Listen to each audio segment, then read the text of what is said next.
और सीधा लिए चलते हैं आपको सदन की कार्यवाही जहां चल रही है।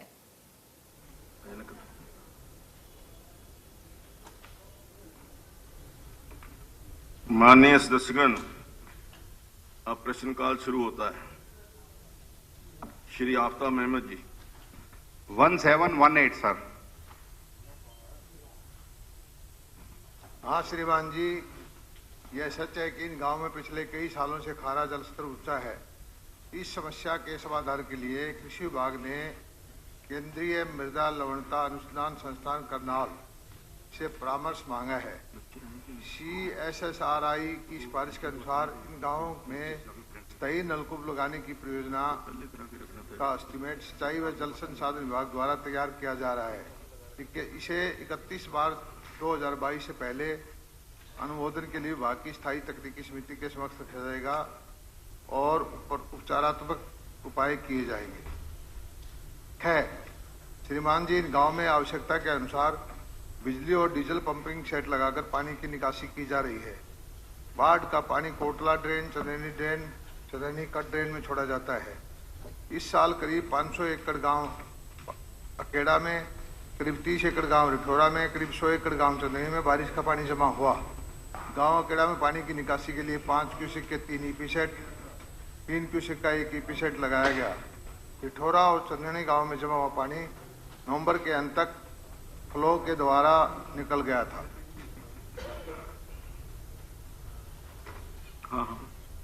सर, मैं आपके माध्यम से मंत्री जी को ये बताना चाहूंगा कि सब की जो मूल कारण है वो ये है कि गुड़गांवा कैनाल जो है उसमें जो पानी का हमें खेतों के लिए जो पानी मिलता है वो उसकी क्वालिटी जो है, हमारे मूलचंद शर्मा जी ने कमेटी भी बना के उसमें इसका अध्ययन भी किया था।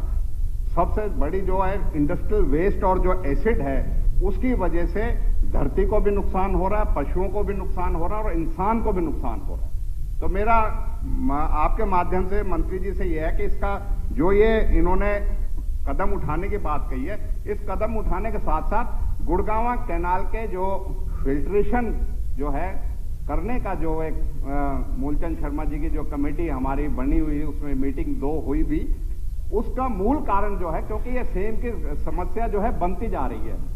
जो पानी जो है जैसे भी वो लगता है उसके बाद धरती बढ़ती जा रही है और मैं आज कह सकता हूं कि बहुत बड़ा गांव के गांव अब इसकी चपेट में आ गए। तो इस जो है समस्या का वो करा जाए और इसके साथ साथ जो ड्रेन बनी हुई है सर, मैं ये कहूंगा ड्रेनों का जो है इसकी सफाई होनी चाहिए, ड्रेनों का जो है लेवल वो होना चाहिए जिससे कि ड्रेनों में पानी ना खड़ा हो, क्योंकि रेगुलेटर तो बना दिए, रेगुलेटर बनाने की वजह से पानी खड़ा होने से उससे पानी ऊपर आ रहा है। तो मैं कहूंगा कि अगर इस मामले में जो मूल का कारण जो है उस पर अगर सरकार कार्रवाई करे तो उस पर ज्यादा बेहतर होगा, जिसकी वजह से ये सेम की समस्या इतनी ज्यादा है कि हमारी धरती में वैसे ही पानी नहीं है और पानी निकल के अब 1.5 फुट पे पानी जो है अगर फावड़ा मारो तो पानी निकल आता है, जिससे कि किसानी तो हो ही नहीं सकती, क्योंकि एक्सपर्ट्स कहते हैं 1.5 मीटर से नीचे पानी होना चाहिए, जब जाके वो होगी। तो किसान जो है हमारे यहाँ बड़ी भारी समस्या से भुगत रहा है। इसलिए मैं चाहूंगा कि इस पे अपना जो है इस पे अपना स्पष्ट करें मंत्री जी। अध्यक्ष महोदय, माननीय सदस्य ने ये सही कहा है कि इस इलाके के अंदर जो पानी आता है दिल्ली से वो प्रदूषित होता है और ये समय समय पर हरियाणा सरकार, हमारा जो दूसरा विभाग है मूलचंद जी शर्मा जी का, वो इस विषय को उठा रहे हैं और NGT के माध्यम से भी ये समस्या उठाई गई है और दिल्ली में ही इस पानी को शुद्ध करके सिंचाई के लिए डालने की योजना बने, तब हमारे इस इलाके की इस समस्या का समाधान होगा। ड्रेन जहाँ तक साफ करने की बात है वो हम इनकी समय समय पर खुदाई कराते रहते हैं और जहाँ जहाँ जरूरत होगी इसकी खुदाई कराएंगे और हमारी कोशिश ये होगी कि कोई योजना जो बना रहे हैं 31 मार्च से पहले ऐसी योजना बनाएं कि पानी का स्तर जो है ड्रेन आउट करके उसको 1.5 मीटर से नीचे ले जाएं। ये योजना बनाने के बाद मैं आपको जानकारी दे दूंगा और इसका पानी का स्तर जो है सब सॉइल वाटर को नीचे ले जाने की हमारी जो योजना है 31 मार्च से पहले हम पास कराएंगे। मैं आपके माध्यम से एक बात और कहूंगा कि इसमें 3 महकमों की भागीदारी जो है वो सुनिश्चित करी जाए, एग्रीकल्चर, इरिगेशन और पब्लिक हेल्थ, जिससे कि तीनों महकमे जो है कोऑर्डिनेट करके और पायलट प्रोजेक्ट के तौर पे इसको और एक महकमा इसका नोडल महकमा बने, जिससे कि ये सर प्रॉब्लम जो है ये बढ़ती जा रही है। इसलिए अगर हमने इसको, क्योंकि खेती की जमीन वैसे ही कम होती जा रही है, अगर इसके लिए बनाया जाए तो कोऑर्डिनेटेड एफर्ट हो, जिससे कि एक दूसरे के महकमे के ऊपर ये ना हो कि इस महकमे का है, इस महकमे में। मेरा मंत्री जी से यह है कि जब आपने इसमें दिया तो है 2 महकमों का, लेकिन 3 महकमों को इकट्ठा करके पब्लिक हेल्थ को भी इसमें लिया जाए, जिससे कि ये जो है धरती में से नीचे सबसॉइल वाटर है वो भी दिक्कत बनती जा रही है और वो खराब ही होती जाएगी। एक मिनट। हाँ, श्री मामून खान जी। जैसे हमारे सीनियर साथी आफ्ताब जी ने आपको बताया इसके बारे में, मैं भी ये कहना चाहता हूँ। हमारे मूलचंद शर्मा जी हमारे एक पोल्यूशन कंट्रोल स्टेट के चेयरमैन हैं, एक ही मीटिंग हुई है 2 साल में। ये जो हम इरिगेशन के लिए केमिकल युक्त पानी दे रहे हैं जिससे कैंसर इतना फैल रहा है, क्या उसका सरकार कुछ समाधान करेगी? कब तक इसको हमारे किसान गेहूं के लिए, अपनी सब्जियों के लिए देंगे? ये नहीं कि उसी एरिया को, जब सब्जियां दूसरी जगह जाती है, प्याज, गेहूं, आलू, टमाटर जो भी है सभी इफेक्टेड होते हैं, पूरा हरियाणा इफेक्टेड हो रहा है। तो सर इस पे मेरी हाउस से दरखास्त है कि इसमें एक ट्रीटमेंट प्लांट लगाया जाए यहाँ बल्लमगढ़ के पास या जहां मेवात कैनाल निकलती है, ताकि लोगों को शुद्ध पानी मिल सके इरिगेशन के लिए। धन्यवाद, धन्यवाद। माननीय सदस्यगण, मैं सदन की जानकारी के लिए बताना चाहता हूं कि गवर्नमेंट मॉडल संस्कृति senior secondary school sector 20 Panchkula के विद्यार्थी तथा अध्यापकगण आज सदन की कार्रवाई देखने के लिए दर्शक दीर्घा में उपस्थित हैं। मैं अपनी तथा सारे सदन की तरफ से इनका स्वागत करता हूं। Thank you so much sir. Shri Ghanshyam Arora ji. 1734 वो क्या उन्होंने एश्योरेंस दी, तो एश्योरेंस थी। जी इस बारे में चिंतित हैं। ये सभी के संज्ञान में है कि मेवात कनाल का पानी प्रदूषित दिल्ली से आता है। इस विषय को गंभीरता से लेकर जितने महकमों की जरूरत होगी सभी मिलजुल करके आपकी समस्या की तरफ जो है उसकी समाधान करने के लिए हरियाणा सरकार प्रयास पूरा करेगी। हो गया अब यहाँ ही थोड़ी हल हो जाएगा। उन्होंने एश्योर किया है।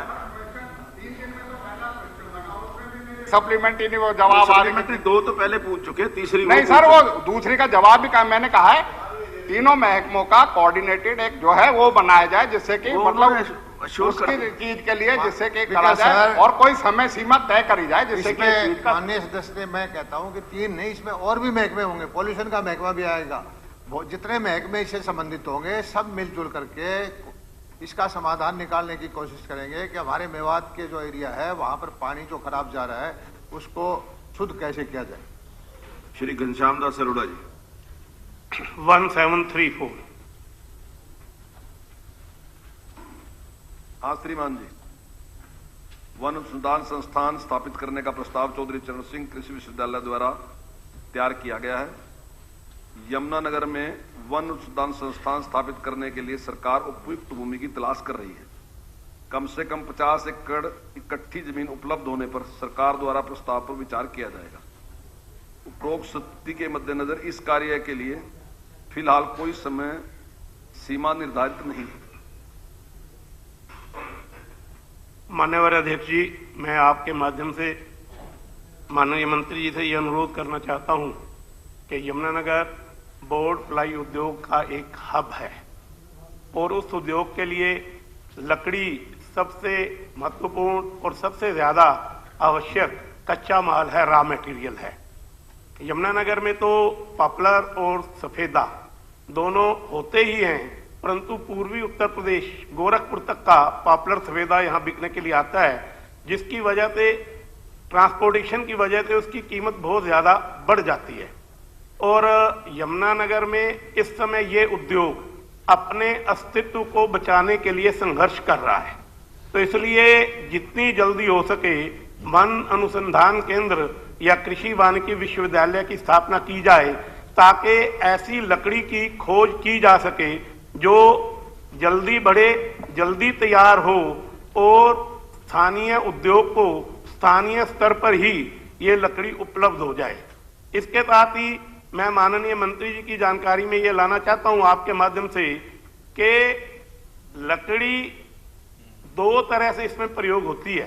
एक जो कोर बनती है वो प्रयोग होती है, वो लकड़ी भारतवर्ष में और यमुनानगर के आसपास के क्षेत्रों में उत्तर प्रदेश पंजाब से मिल जाती है। एक इसके लिए फेस की आवश्यकता होती है। जो फेस जिस लकड़ी से बनता है वो हमारे देश में पैदा नहीं होती है, और ये फेस हम इंडोनेशिया, म्यांमार, चाइना और गैबन एक सिटी है दक्षिण अफ्रीका में, वहां से हम आयात करते हैं। और यदि किसी वजह से आयात में कोई व्यवधान आ जाए तो लाखों श्रमिक बेकार हो जाएंगे, और जो राजस्व की प्राप्ति होती है प्रदेश तथा केंद्र सरकार को, उसका नुकसान होगा। इसलिए 50 एकड़ जमीन उपलब्ध करवाई जा सकती है, हो सकती है, और इसको जितनी जल्दी स्थापित किया जाएगा ये उद्योग के लिए अच्छा होगा और अपने देश, अपने राष्ट्र के लिए भी अच्छा होगा। अन्यथा यह स्थिति ना आ जाए कि हमें बोर्ड और प्लाई विदेशों से आयात करना पड़े। और इसके लिए जो इन्होंने कहा है माननीय मंत्री जी ने कि अभी इसकी कोई समय सीमा निर्धारित नहीं की जाती, अगर समय सीमा निर्धारित नहीं की जाएगी तो ये कभी लग ही नहीं पाएगा। मेरा आपके माध्यम से माननीय मंत्री जी को ये निवेदन है कि इसकी समय सीमा तय करें। जमीन जितने दिन में ये कहेंगे, मैं कहीं ना कहीं से पंचायत की जमीन या कोई ऐसी जमीन जो 50 एकड़ की सीमा माननीय मंत्री जी ने बताई है, मैं उपलब्ध करवा दूंगा। मंत्री जी कृपया जवाब दें। माननीय अध्यक्ष महोदय, आपके माध्यम से मैं माननीय सदस्य को बताना चाहता हूं कि विभाग इस पर पूरी तरह गंभीर है, और जो प्रश्न उन्होंने उठाया है मैं समझता हूं बहुत ही अनुकूल प्रश्न है, सही प्रश्न है, और विभाग पूरी तरीके से गंभीर है। मैं आश्वासन तो नहीं दे रहा, लेकिन फिर भी मतलब हमारा पूरा प्रयास है कि जल्दी उस काम को। नहीं, अब उन्होंने तो कह दिया कि 50 एकड़ जमीन आपने कहा वो दे दो। जैसे ही जमीन मिल जाएगी, जमीन के मिलते ही तुरंत उस पर कार्रवाई करें। हाँ चलिए, ये ठीक है। वैसे तो माननीय मंत्री जी भी उसी जिले से आते हैं, ये भी कोशिश करें, और अगर कहीं हम मिलकर कोशिश करेंगे, एक नहीं अनेक स्थानों पर 50 एकड़ पंचायत की जमीन मिल जाएगी। फाइनली है, लेकिन जब तक वो हमारे नाम नहीं आती तब तक मैं विधानसभा में नहीं कह सकता। तो जैसे ही वो फाइनल हो जाएगी तो मैं हरिंदर जी इसी से संबंधित। धन्यवाद स्पीकर सर। नहीं, प्लाई बोर्ड से ही संबंधित है ना जी, वो जो फॉरेस्ट से संबंधित नो है। नो नो नो नहीं, मैं केवल आप नहीं, वरुण चौधरी जी 1664।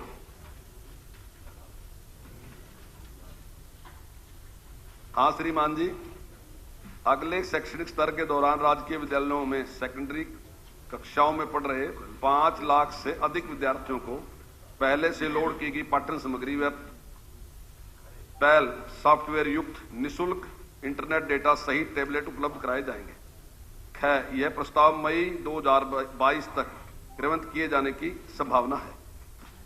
स्पीकर सर, ना पुस्तकें ही मिली ना टैब, और सर अब तो 1 साल हो गया, जो हमारे विद्यार्थी हैं उनकी संख्या भी घटा दी गई।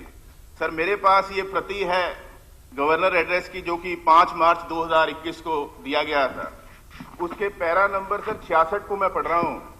To facilitate online education, my government has decided to provide free tablets to 8,06,000 students of all categories studying in class 8th to 12th in government schools. Sir पहले बात हो रही थी 8वीं कक्षा से 12वीं कक्षा तक के बच्चों को, विद्यार्थियों को टैब देने की। 1 साल में सर मैं तो ये जानना चाहता हूं कि कोई टेंडर क्यों नहीं दिया गया? इन बच्चों की तरफ ही देखकर जो है आप सोचें कि हम अपने प्रदेश के भविष्य को कहां लेके जा रहे हैं। ये क्लासेस क्यों घटाई गई, और सर कोई टेंडर क्यों नहीं किया गया, इसके बारे में मंत्री जी बताएं।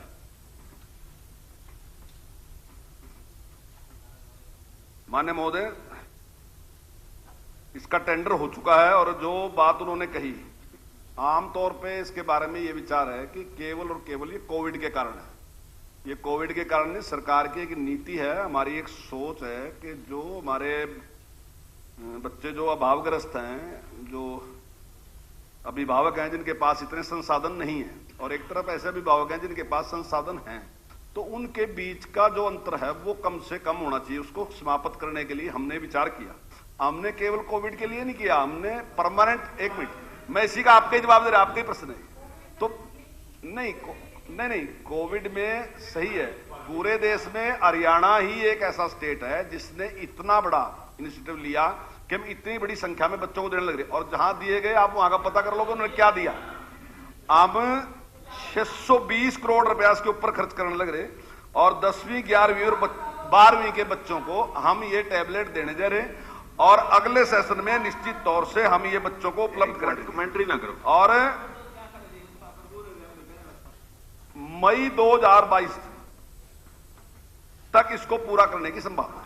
सर 10वीं 11वीं 12वीं, सर वो 8वीं 9वीं वाले कहां जाएंगे? आपने ही कहलवाया महामहिम राज्यपाल महोदय के द्वारा, उनको क्यों झूठ बुलवा रहे हैं? और सर जिन माँ बाप को बच्चों ने, विद्यार्थियों ने कहा कि हमें टैब दो, और उन माता पिता ने कह दिया कि बच्चों चिंता ना करो, विभाग जल्द ही आपको टैब दे देगा, अब वो कहां जाएं? ना विभाग ही दे रहा है, ना माता पिता ही दे रहे हैं। मेरा साफ साफ प्रश्न ये है कि आपने वो जो 8वीं 9वीं 10वीं आप कह रहे हैं वो क्लासेस क्यों घटाई? 8वीं से 12वीं तक आपने पिछले साल कहा था, उसके बारे में आप क्लैरिफाई करें। देखिए ये बात सही है जो मैंने कही कि हमने पहले, हमारा विचार ऐसा ही था कि इतना, लेकिन हमने इस पे विचार किया कि हम पहले इसको 10वीं 11वीं और 12वीं के बच्चों को देंगे, अगर उसमें जरूरत समझेंगे तो उसके बाद हम उसको 8वीं 9वीं में भी उसमें जोड़ सकते हैं। लेकिन अभी हमने विचार किया कि हम इस पे हम 10वीं 11वीं और 12वीं के चरण तो बढ़ा उपलब्ध कराएंगे। और मैं अध्यक्ष महोदय, मैं और भी जानकारी देना चाहता हूं, इतनी अच्छी के क्वालिटी के और इतनी बड़ी मात्रा में मैं समझता हूं पूरे देश में हरियाणा स्टेट ऐसा है जिसने इस प्रकार का निर्णय लिया।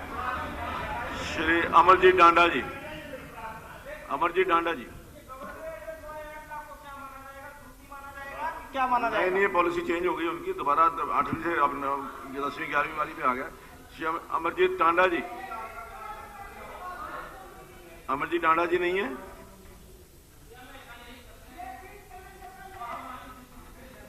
श्री लक्ष्मण नापा जी, लक्ष्मण नापा जी, श्री धर्मपाल गोंदर जी, चलिए डॉक्टर अभय सिंह यादव,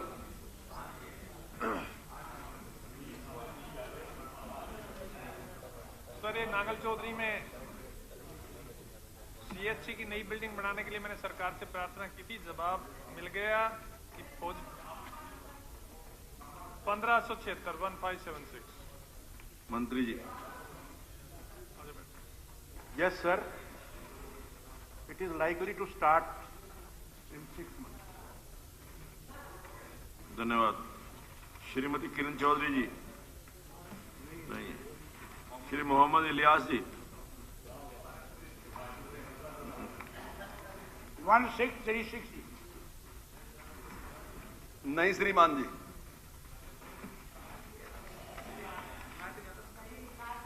नहीं नाट तो गए, लेकिन नाट क्यों गए? बात तो ये, कोई कारण तो होगा। अध्यक्ष महोदय, मैं शिक्षा मंत्री जी से ये पहली बात तो ये पूछना चाहता हूं कि आदरणीय मंत्री ने मना कैसे किया, किस स्टेज पे किया, इसके क्या कारण है? इससे पहले के मंत्री जी कुछ कहे, मैं 2 मिनट लेना चाहूंगा। सदर साहब, डिस्ट्रिक्ट नूह के अंदर हर तहसील वाइज एक कॉलेज लड़कियों का भी है, लड़कों का भी है, और ये सही बात है कि मेरे हल्के में लड़कियों का कॉलेज है।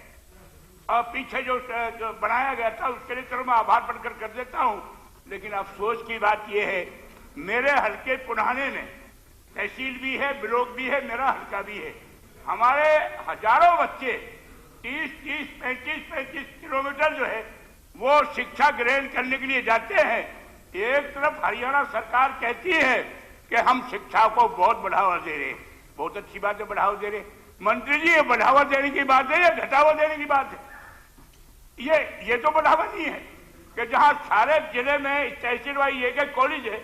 लिहाजा मैं पुणे आपसे, इसके बावजूद कि आपने मना कर दिया, मेरी आपसे हम्बल रिक्वेस्ट है, कृपया करके सारे देश में आदरणीय प्रधानमंत्री श्री मोदी जी ने हमारे जिले को पिछड़ा घोषित किया है पूरे देश के अंदर, तो मैं मेहरबानी करके आपको याद दिलाना चाहता हूं, अरे आदरणीय मोदी जी की बात को तो पानी दे दो। अरे उसको तो यार उसकी बात पे तो भूल चढ़ा हो आप लोग। अगर सही मायने में अगर आपका सिर्फ दिखावा नहीं है तो आप मेहरबानी करके पुनहारे के अंदर एक जो है लड़कों का कॉलेज बनाइए, आपकी बड़ी मेहरबानी होगी। एक आधा मिनट और लेना चाहता हूं सर साहब। पिनंगवा के अंदर हायर सेकेंडरी स्कूल है लड़कियों का। एक तरफ आपने नारा दिया है कि लड़की बचाओ और लड़की पढ़ाओ, और मैंने कई दफा वो हाउस में मेरा क्वेश्चन भी आया है, पिनंगवा के अंदर आप इंक्वायरी करा लो, सेकेंडरी स्कूल है लड़कियों का, और मेरे ख्याल से शायद मेरे वालिद साहब के सामने से ही टूटा पड़ा है। मैं तो उसके देख ही रहा हूं, सारा जर्जर हुआ है। अरे मंत्री जी, इतना हमारे साथ सोता रहे और क्यों? आखिर क्या गुनाह कर दिया हमने? क्या आज उस स्कूल को भी आप कई दफा हाउस में रख चुका हूं, सदन के सामने आपके जरिए से माननीय मुख्यमंत्री जी के नोटिस में लाया हूं, आपके नोटिस में लाया हूं। कृपा करके हमारा वो स्कूल भी आप बनवाओ और ये कॉलेज भी बनवाओ, आपकी बड़ी मेहरबानी होगी। मंत्री जी। माननीय अध्यक्ष महोदय, शिक्षा के प्रति जो बात माननीय सदस्य ने कही, हमने 67 कॉलेज इन 7 साल में खोले, जो कि अपने आप में रिकॉर्ड है, कभी किसी सरकार ने खोले। और पिछले पूरे कार्यकाल में सुनो, अब बात तो सुन लो मेरी, वो जो बातें उसने कही उसका मैं तो जवाब दूंगा। सुन तो लो, आप बीच में क्यों परेशान है?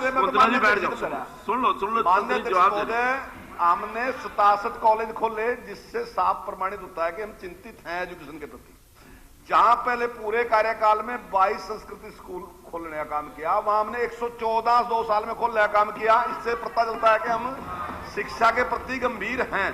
जो बात माननीय सदस्य ने कही, उनके अपने वहां जहां पे उन्हें कॉलेज की मांग की, वहां पे अपने आप ही लड़कियों का कॉलेज है। माननीय मुख्यमंत्री जी ने जो घोषणा की, वो उन्होंने ये घोषणा की कि कोई भी बेटी 20 किलोमीटर से ज्यादा दूर शिक्षा ग्रहण करने के लिए नहीं जाएगी। तो ये तो 0 किलोमीटर है वहां है। जहां तक दूसरी बात करें, इन्होंने कहा तो ओडल में पहले ही जो 19 किलोमीटर दूर है वहां पे कॉलेज है। और दूसरी बात मैं और भी उसको एक बात कहना चाहता हूं कि आने वाले टाइम में हम डिमांड पे नहीं, हम मैपिंग कराएंगे, जहां पर भी जरूरत होगी वहां पे हम कॉलेज खोलने का काम करेंगे। ठीक, रावदान सिंह जी हो गया, उन्होंने एश्योर कर दिया, एश्योर कर दिया ना। 1609 answer is laid on the floor of the house.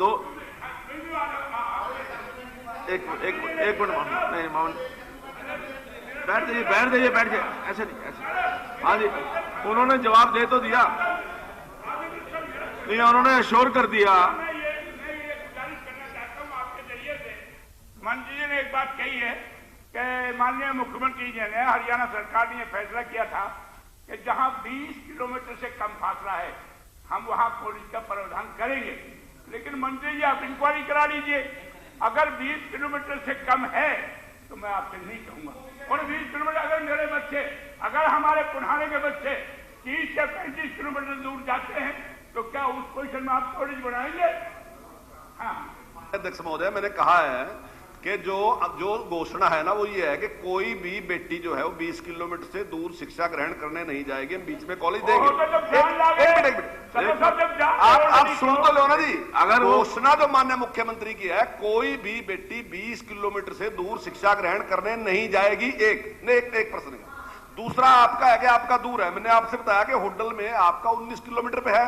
और तीसरा जो आप भी तो सुन लो ना जी, मैंने कहा कि मैपिंग कराएंगे, अगर कहीं भी जरूरत होगी तो वहां निश्चित तौर से कॉलेज खोलने का। अच्छा, लड़कियों के स्कूल में भी जरा बता दो आप कि वो जर्जर है 4-5 साल से। रावदान सिंह कई बार हाउस में बैठिए। सर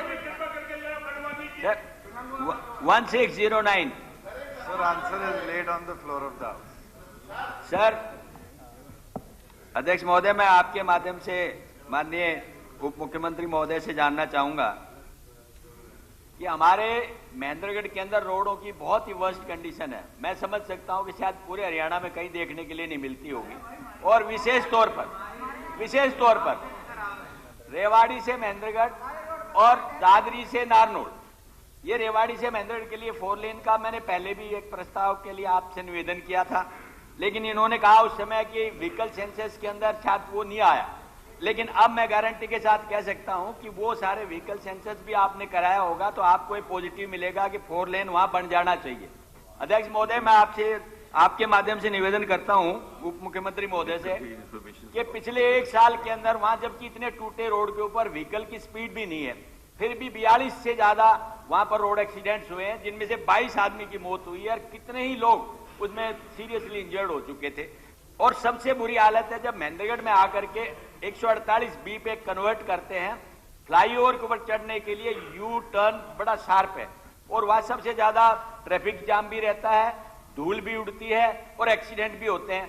हमें 148B में भी इसी तरह से पिछले 3 योजनाओं से 3 सेशन से मैं रिक्वेस्ट कर रहा हूं। माननीय उप मुख्यमंत्री महोदय ने बार बार ये कहा भी है कि हम इसके ऊपर सड़क बनाने जा रहे हैं, लेकिन आज तक उसके ऊपर कोई ऐसा कठोर कदम नहीं उठाया गया है जिससे हम गारंटी से कह सकें कि कनीना और महेंद्रगढ़ की ट्रैफिक की समस्या का इस बात से समाधान होगा। मैं ये आपके माध्यम से जानना चाहता हूं कि कब तक इसका समाधान करेंगे। माननीय अध्यक्ष जी, जहां ये सवाल माननीय सदस्य ने इससे पिछले सेशन में पूछा था, ट्रैफिक सेंसस हमने करवाया और फिजिबिलिटी और राइट ऑफ वे वहां मिला। इसकी डीपीआर कंसल्टेंट को दे दी गई है। जैसे ही डीपीआर हमारे पास आएगी अगले वित्त वर्ष में जो अप्रैल से शुरू होगा, इसको हाइब्रिड एन्युटी मोड के अंडर स्टेट गवर्नमेंट टेकअप करेगी। मगर साथ में मैं माननीय सदस्य को बताना चाहूँगा, क्योंकि एक ये ऐसा स्ट्रेच है जिसके लिए पिछले दिनों नितिन गडकरी जी से भी मेरी चर्चा हुई थी, जो माननीय केंद्र के मंत्री हैं, और हमने हिसार से तोशाम बारडा होते हुए महेंद्रगढ़, कनीना, रेवाड़ी से लेके केएमपी तक के इस स्ट्रेच को, क्योंकि ये लगभग 7 नेशनल हाईवेज को क्रॉस करता हुआ स्ट्रेच है, इसको NHAI द्वारा टेकअप करने की उनसे मांग करी है। वो भी इसकी फिजिबिलिटी दिखवा रहे हैं और हमारा तो ये प्रयास है 4 लेन नहीं, इसको भी एक्सेस कंट्रोल्ड 6 लेन हाईवे के तौर पर हम डेवलप करें, जिससे ज़्यादा नागरिकों को फायदा हो और इस पूरे इलाके की एक ईस्ट वेस्ट कनेक्टिविटी इसके माध्यम से। मैं सदन के माध्यम से माननीय सदस्य को ये बताना चाहूँगा कि जैसे ही इसकी डीपीआर आएगी, एडमिनिस्ट्रेटिव अप्रूवल स्टेट भी देगी और हमें इंतजार भी रहेगा। अगर केंद्र पॉजिटिव उससे पहले करता है तो बहुत अच्छी बात है, नहीं तो स्टेट HAM के अंडर इसको बनाने का काम है। मैं आपके माध्यम से उप मुख्यमंत्री महोदय से पूछना चाहूंगा, आपने जो योजना बताई है बहुत अच्छी है। अगर ये कार्यान्वित कर देते हैं तो मैं समझता हूं एक बहुत बड़ा हमारी समस्या जो ट्रैफिक की है उसका समाधान आप कर देंगे। लेकिन परेशानी इस बात की है कि 148B को आज तकरीबन 7 साल से ज्यादा हो चुके हैं।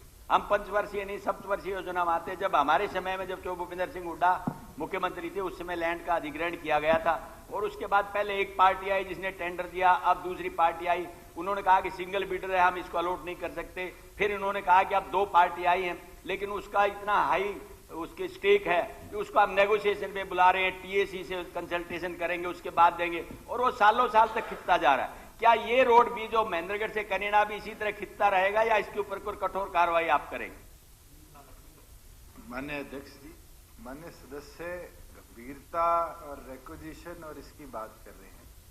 मैं आपको बताना चाहता हूं कि एक 7 किलोमीटर का पैच था, 4 किलोमीटर का दादरी जिले के अंदर, जो कि उस एक्विजिशन के अंदर टेकिंग ओवर हैंडिंग ओवर नहीं हुई थी, जिससे 148 का कार्य रुका हुआ।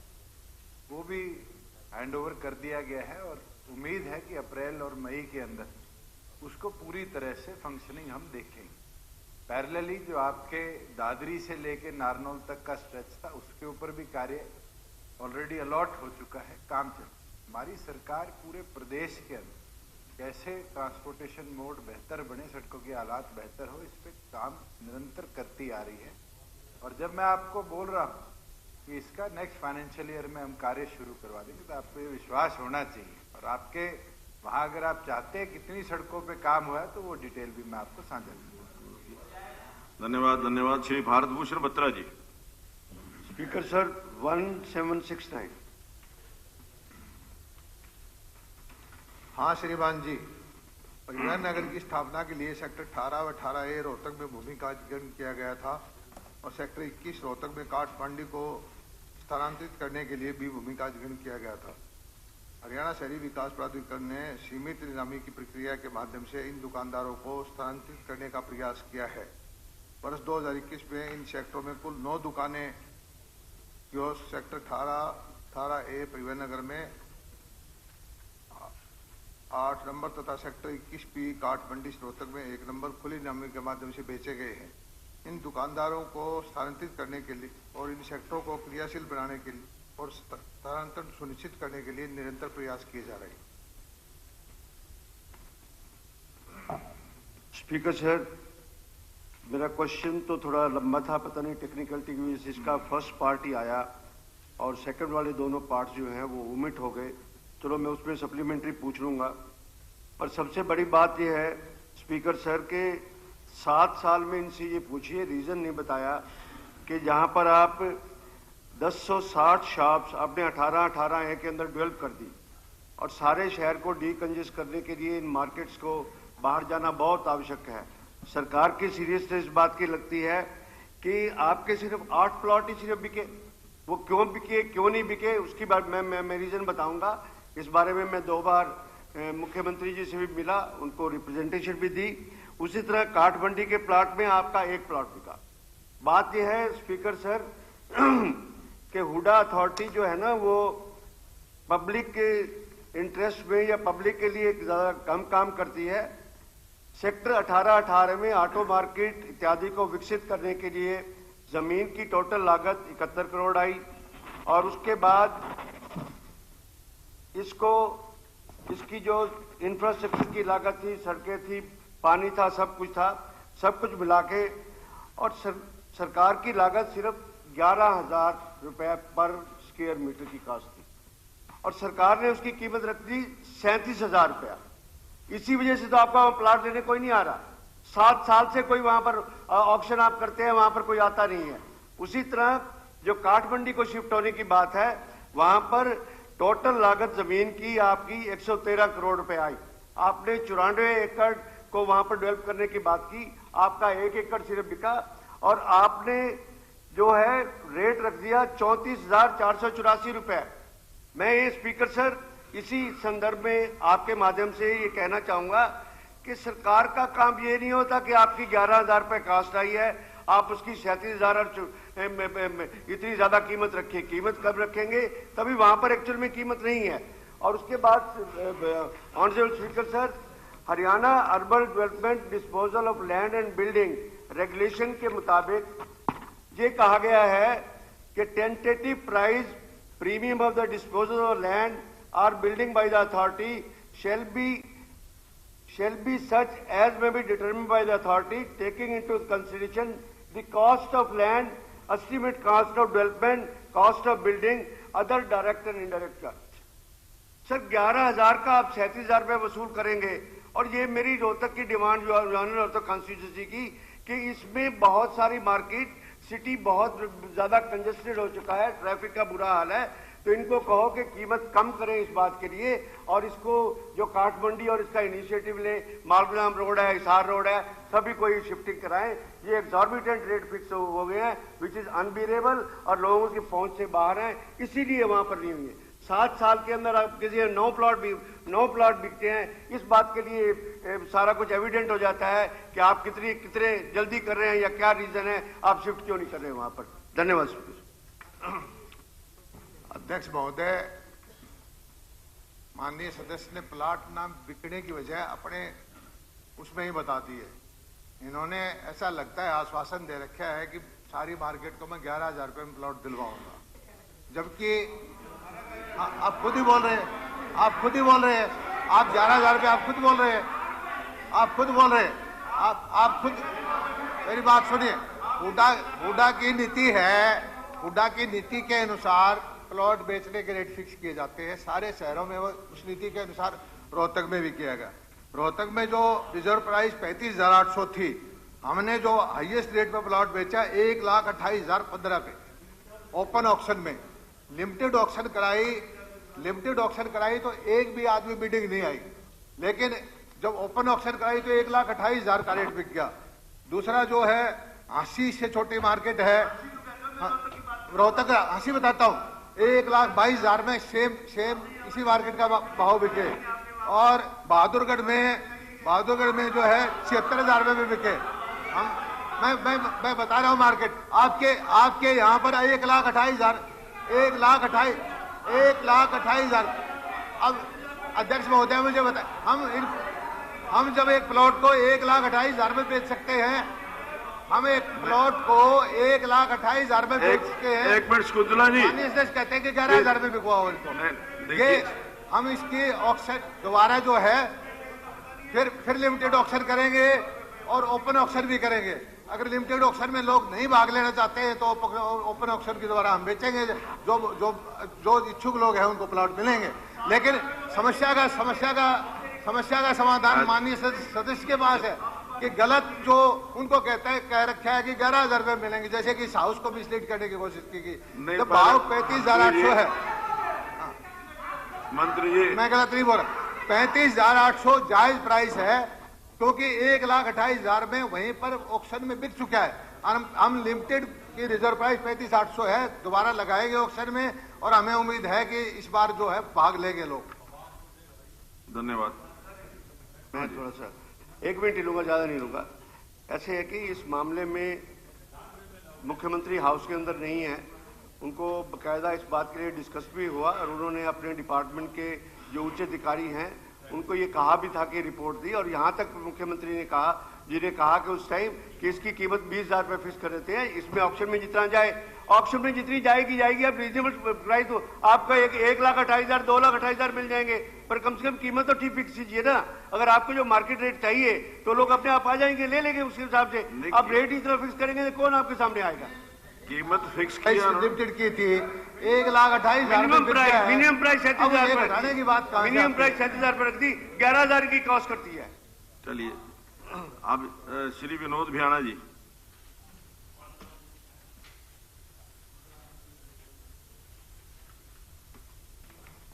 अध्यक्ष महोदय, मैं आपके माध्यम से माननीय उप मुख्यमंत्री जी से कहना चाहूंगा कि इनके पास जो रिपोर्ट आई है हांसी से उमरा सड़क की, इन्होंने ये कहा ये सड़क बिल्कुल ठीक है।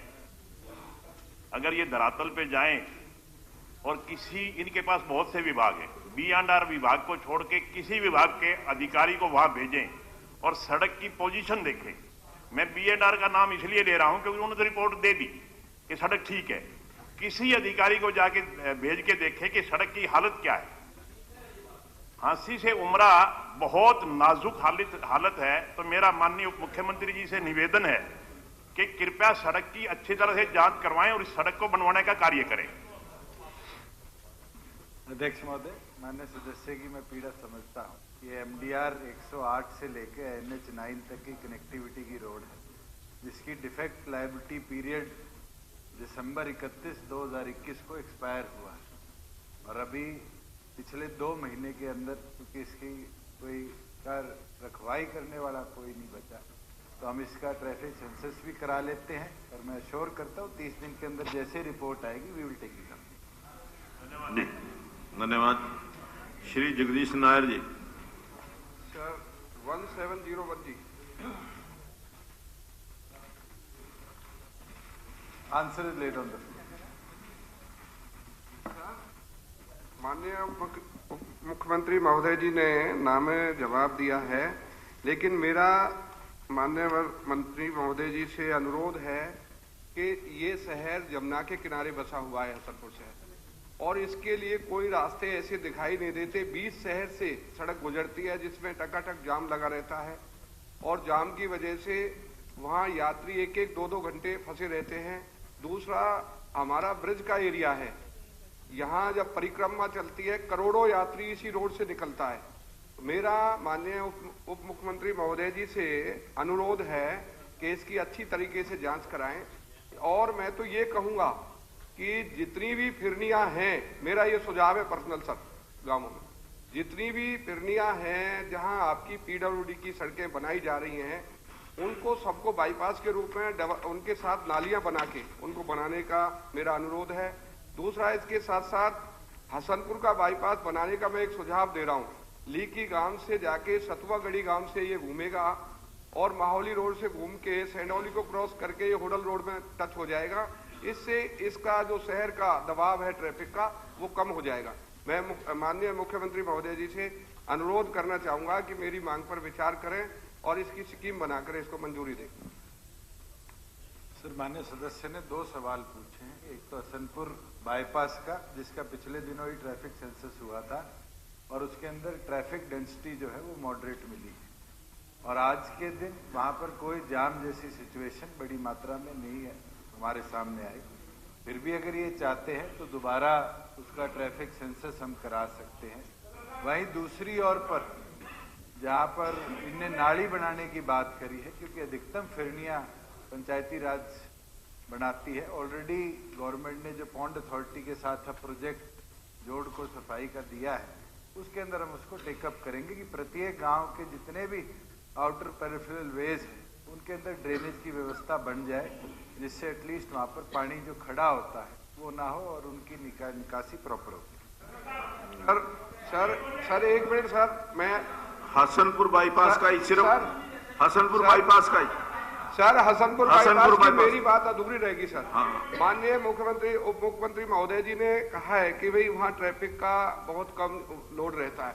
पड़ोसी है हमारे माननीय मूलचंद शर्मा जी मिनिस्टर हैं और वहाँ के सारे एमएलए दीपक मंगला जी हैं, डागर साहब हैं। मैं इस बात को दावे के साथ कह रहा हूँ, शहर से बीचों बीच रास्ता सड़क गुजर रही है और वहाँ ट्रैफिक जाम लगे रहते हैं। उत्तर प्रदेश का भी ट्रैफिक आता है और हमारे हरियाणा का भी ट्रैफिक होता है, इसलिए उस शहर पर बहुत ज्यादा दबाव है। कोई रिपोर्ट आप अच्छे अधिकारी से कराकर इसे दुरुस्त करा के, और मेरा आपसे विनम्र अनुरोध है कि इसे आप बनाने का, हमें आपसे उम्मीद है कि आप इसे बनाएं। धन्यवाद।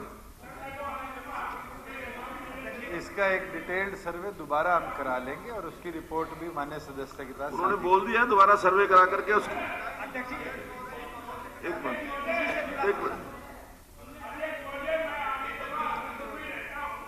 एक मिनट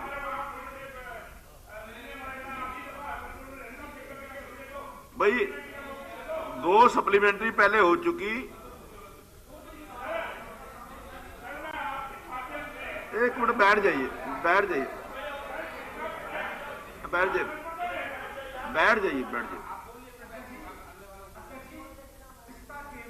एक मिनट नहीं, पहले उन्होंने किया।